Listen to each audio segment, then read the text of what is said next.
आपण पोलीस प्रशासनाला 3 दिवसाची मुदत दिली आहे. जे काही अड्डे आहेत त्या भडव्यांचे ते उद्ध्वस्तच केलं पाहिजे.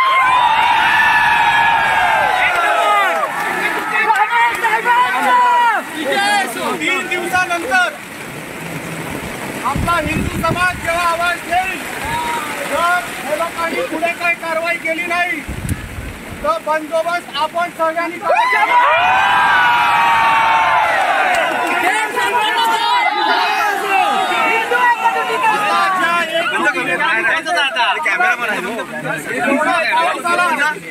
पोलीस प्रशासनाने आपल्याला घाबरवायचा प्रयत्न केला तरी तुम्ही सगळे मर्दांची औलाद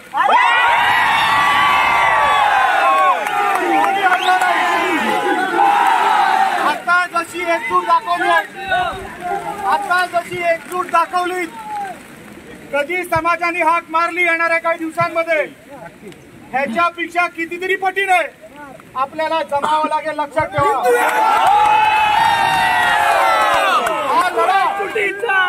हा लढा शेवटचा नाहीये. हा लढा शेवटचा नाहीये, सुरुवात आहे. लक्षात ठेवा, आज आपण जी मागणी केली आहे पोलिसांकडे त्या मागणीचा पाठपुरावा फॉलोअप आम्ही स्वतः करणार.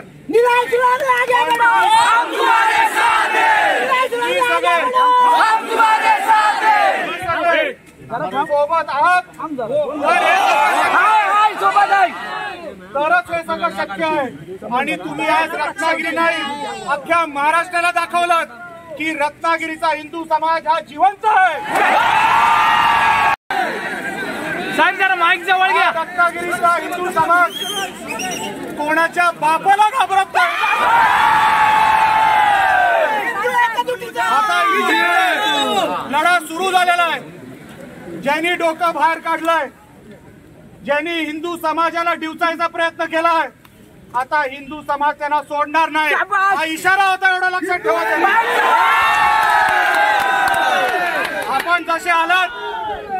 आपण जसे आलात जागरूक राहिलात असे जागरूक राहा. येणारा काळ परत आपल्याला समाज बोलवणार आहे. लक्षात ठेवा, ही लढाई आता सुरू झालेली आहे, संपलेली नाही.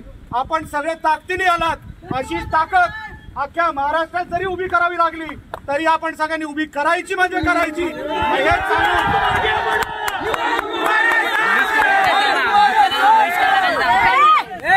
आपण सगळ्यांनी सुखरूप जावं. जर पोलीस प्रशासनाने आपल्या कोणाला जरी त्रास द्यायचा प्रयत्न केला, तुमच्या प्रत्येकाकडे निलेश राणेचा नंबर आहे, फोन करायचा.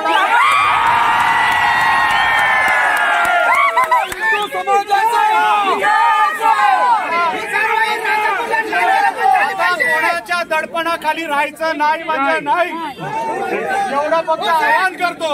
आपण सगळे आलात, आपले आभार मानतो. हा लढा असाच सुरू राहील असं जाहीर करतो. मी तर सांगतो, जय हिंद.